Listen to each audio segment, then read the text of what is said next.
Hola, soy Tomás García, maestro de educación primaria, y bienvenidos al tercer vídeo del curso de aprendizaje cooperativo, que volveremos a abordar las agrupaciones y también trataremos la distribución del aula, con el fin de favorecer un buen aprendizaje cooperativo entre el alumnado. Para empezar, vamos a hablar de los diferentes tipos de agrupamiento y para ello nos vamos a basar en los hermanos Johnson. Los hermanos Johnson nos dicen que podemos hacer grupos informales, que son agrupaciones de corta duración, puede durar unos minutos, una actividad o incluso una sesión. Principalmente llevaremos a cabo técnicas informales, ¿no? Hay muchísimas, tenemos por ejemplo la frase mural, equipos de oyentes, la famosa técnica de lapiceros al centro o 1, 2, 4, cabezas numeradas. Bueno, hay muchísimas técnicas informales. Y lo bueno que tiene esto es que damos dinamismo al aula, ya que al final favorecemos que todos trabajen con todos.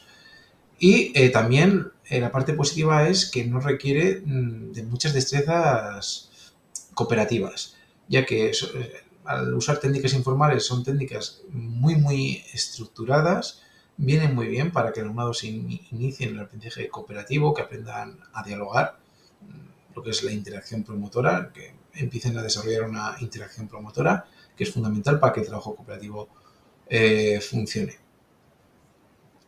Posteriormente tenemos los grupos formales, que estos grupos los haremos con el objetivo de conseguir algo, ¿no? Un aprendizaje concreto, o llevar a cabo una investigación o un proyecto. Yo, por ejemplo, uso grupos formales a la hora de finalizar un proyecto, ¿no? Hemos hecho un grupo formal, por ejemplo, para una investigación y luego la fase final del proyecto he hecho otros grupos formales que normalmente se hace para una clase concreta y dura mínimo pues, de una sesión para arriba, ¿no? Está claro que hay unos objetivos pedagógicos muy claros, tiene que haber, hay metas conjuntas, por lo tanto, está claro que aquí tiene que haber una buena interdependencia positiva y el alumnado participa en el proceso de evaluación, con el objetivo de que evalúen el trabajo que están haciendo, ¿no? Los grupos formales tenemos que saber y entender que el alumnado requiere de ciertas destrezas cooperativas para poder hacer este tipo de agrupamientos. Tienen que tener cierta experiencia, ya que las técnicas cooperativas formales son bastante más abiertas. Una, por ejemplo, muy famosa es la de Robert Slevin, que se llama TELI, ¿no? Trabajo en equipo, logro individual, donde el alumnado va trabajando a través de diferentes actividades, se puede hacer principalmente actividades multinivel sin problema, y encima no solo eso, sino que el alumnado se va autoevaluando y coevaluando esas actividades que hace. Incluso proponen cuando quieren hacer una prueba donde ellos van a ser calificados. Es un ejemplo.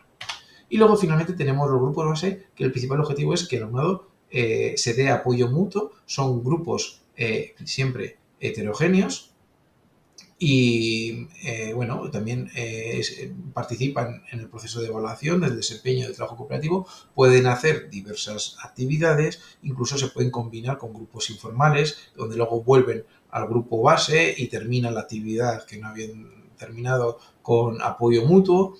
O podemos hacer, por ejemplo, grupos esporádicos. A mí personalmente me gusta mucho llevar a cabo, por ejemplo, ciertas tareas metacognitivas, ¿no? Donde hacemos un grupo esporádico y el alumnado dialoga y comparten una opinión, ¿no? Y luego vuelven a su grupo base y tienen que explicar un poco lo que ha dicho su grupo, ¿no? Y luego tienen que coger, pues, llegar a las 3 conclusiones que ellos consideran más relevantes. Es un ejemplo, ¿eh? Pero la pregunta es, ¿cómo podemos hacer las agrupaciones? Bien, pues diversos autores sugieren diferentes metodologías. Claro, voy a empezar por la menos recomendada, porque esta la que menos recomendada es, que son grupos seleccionados por el propio alumnado. Tiene más desventajas que inconvenientes. La principal desventaja es que suelen ser siempre grupos homogéneos.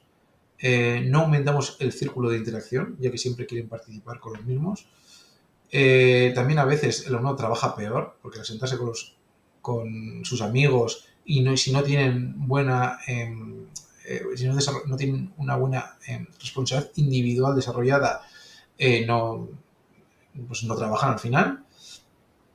Y la parte positiva de esto es que favorece la motivación, ya que les damos opción a sentarse con quien ellos quieren y trabajar con quien ellos quieren.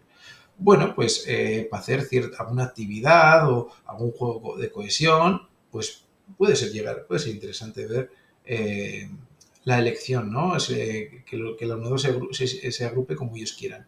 También nos sirve para recoger información, especialmente si no conocemos al grupo de trabajo clase. Entonces, podemos anotar qué preferencias tienen ellos a la hora de sentarse y con quién quieren sentarse y con quién quieren trabajar, ¿no? Puede ser interesante para luego hacer, por ejemplo, agrupaciones bajo criterio docente. También tenemos grupos seleccionados al azar, que también es otra opción interesante, pero cuando hagamos grupos seleccionados al azar, siempre serán agrupaciones de corta duración, tal como indican los hermanos Johnson, grupos informales, ¿no? Eh, lo bueno y lo conveniente de esto es que, por ejemplo, el alumnado tolera mejor sentarse con alguien que no quiere o trabajar con alguien que no quiere porque sabe que va a ser de corta duración. También, oye, ha sido al azar, ¿sabes? Pues bueno, al saber que ha sido al azar, también el alumnado tolera esto mucho mejor para sentarse a la hora con quien no quiere. Lo bueno es que nos da dinamismo para que todos trabajen con todos y que no siempre estén sentados en el mismo grupo. Y bueno, nos permite también variar y ver cómo pues, se van relacionando entre ellos y conocer mejor al grupo al hacer, pues sobre todo, cuando conocemos a uno, pues ir sentándolos al azar, ¿no? Y ver un poco pues qué habilidades sociales tienen, quién se lleva, quién no, cómo actúan, ¿no? Y hay diferentes formas de hacer grupos al azar, ya sea con aplicaciones informáticas, con palitos donde ponemos el nombre de cada alumna y una y agrupamos palitos y hacemos agrupaciones. Podemos hacer un pequeño problema de matemáticas y luego según el resultado que tengan, los agrupamos, ¿no? Según su resultado. Hacer un pequeño personaje histórico donde hacemos una pequeña lectura de un personaje histórico y los que tengan el mismo personaje se agrupan y luego pueden volver a su equipo base y contar lo que han aprendido. Bueno, son opciones. Luego tenemos los grupos elegidos según el criterio docente. Qué bien, ¿qué vamos a profundizar aquí? Lo importante es no caer en categorías simplistas, es decir, por ejemplo, pues venga, el mejor con el peor. Venga, para que le ayude el mejor con el peor y le ayude y ya está. Pues bueno, pues eso es una categoría muy simplista. Venga, pues estos dos que simplemente se llevan bien y ya está. Pues también es otra categoría muy simplista. Tenemos que tener en cuenta diferentes características del alumnado a la hora de hacer los agrupamientos, ¿no? También tenemos que usar el sentido común. Por ejemplo, no vamos a hacer un grupo donde, venga, pues ponemos todos disruptores. Pues no, porque ese grupo no va a funcionar, ¿no? Es muy importante usar un poco el sentido común. O si tenemos un alumno o alumna muy sensible, pues a un alumno disruptivo, pues bueno, pues lo tenemos que tener en cuenta, ¿no? Y luego tampoco usar procedimientos muy complejos donde nos tenemos varios días para hacer los agrupamientos. Eso tampoco no es útil a la hora de hacerlo. Entonces, ¿cómo debemos hacer los agrupamientos? Bien, bueno, pues teniendo en cuenta el dibujo que os proporciono, ¿no? Haremos, por ejemplo, si queremos hacer 6 grupos, pues tenemos que categorizar al alumnado. Primero elegiremos al alumnado colaborativo y si puede ser que de un alto desempeño, ¿no? Y entonces, bueno, pues si queremos hacer 6 grupos, pues ponemos mínimo 6 alumnos o alumnas colaborativos que les guste ayudar y si posible ser un nivel de desempeño alto. Luego tendremos en cuenta el alumnado con dificultades, ¿no? Dificultades o un nivel de desempeño más bajo o con ciertas habilidades sociales. Dificultades en habilidades sociales, ¿no? Y los pondremos pues, en otra categoría. Y luego, en la categoría del medio, pondremos el resto del alumnado que son alumnado pues, neurotípico, sin más, ¿no? Pues que es pues, un nivel de desempeño medio, ciertas habilidades sociales, bueno, podrá ser medio alto, medio bajo, ahí estamos. Entonces, en cada grupo pondremos uno de nivel de desempeño alto y colaborativo. Y en cada grupo pondremos al menos también uno de nivel de desempeño bajo o con dificultades, con alguna dificultad social o con alguna dificultad de aprendizaje. ¿Vale? Y completaremos los grupos con alumnado de nivel de desempeño medio. A la hora de sentarlos en el grupo, tenemos que fijarnos en el dibujo que os proporciono, ¿no? Donde el niño o niña con dificultades se sentará al lado de un compañero o compañera de nivel de desempeño medio, neurotípico, niño neurotípico, y el niño colaborativo y de nivel de desempeño alto se sentará al lado de otro niño neurotípico.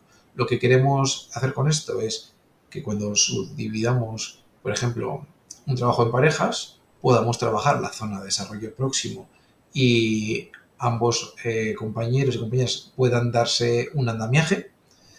Y además, al estar en el grupo y mirarse uno enfrente del otro, favorecemos la interacción promotora y que puedan dialogar y preguntar al de enfrente, o cuando hacemos un trabajo que requiera a los 4 miembros del equipo, pues puedan dialogar con